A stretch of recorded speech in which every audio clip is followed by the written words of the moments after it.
So, demand. 1970s, we went through a chaos like we've never done before, right? So our president of the United States then, Gerald Ford, said to New York when we begged for help, quote, drop dead, right? Headline news, and left us abandoned. So we had no choice but to bail ourselves out. New York State stepped in and bailed out New York City. And still, that bailout, we've never, ever recovered from, okay? For example, Bloomberg wanted to have congestion pricing. He puts it forward to the city council, the mayor signs it. Albany says, sorry, you can't do it because you have no taxing authority. We're one of the only cities in the United States that cannot tax ourselves. We need Albany's approval. Mayor wants to do something with schools. Sorry, you can't do that. Albany controls our school system. Our current mayor, de Blasio, goes, I'm going to go tax everybody because I want to go and fund pre-K, right? Cuomo says, great idea, I'll fund it from the state budget. You cannot raise taxes.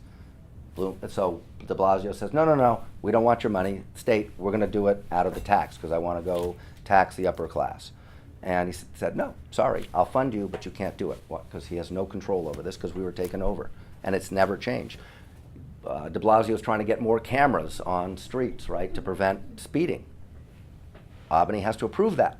We're not even allowed to do that. I mean, we have really very limited control over our city, all because we were taken over, right? When you're bought by somebody, right, they own the company, they actually have ability to control, and that's where we are still today, okay? So the impact is so significant that, and what's interesting is that most of us, for our entire business careers, have been operating in a city that's just still recovering. You know, billionaires have been made. We're still recovering. And the one demographic, which I'll go through, we finally have overcome, and I think that is a game changer in our business and will be for all the rest of our careers. And that's what happened in the 1970s. One enormous demographic impacted us and changed the perception in New York, changed our business, changed everything about the way we do. And finally, we overcame that in 2003, 11 years ago, which we were all working then probably, okay? And that was population, okay? So what happened in the 1970s? We lost 768,000 jobs, okay?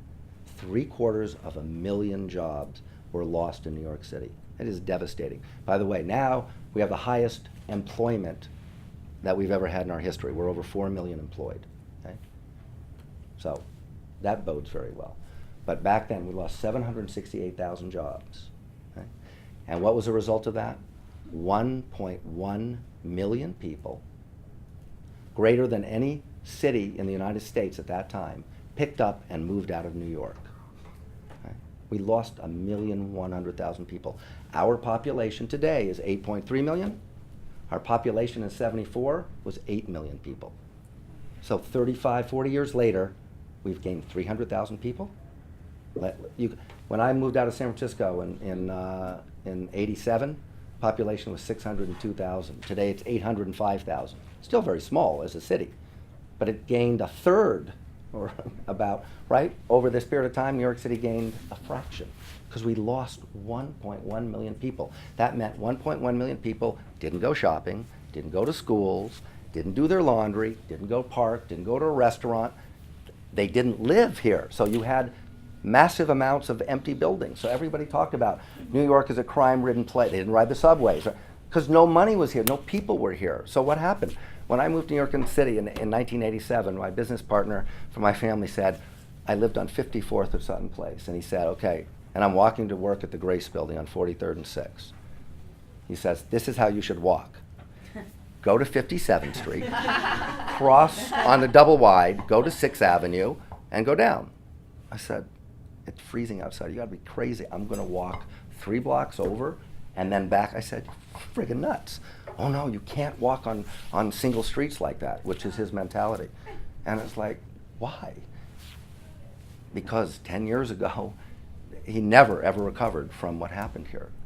New York never did, but New Yorkers, thank God, did.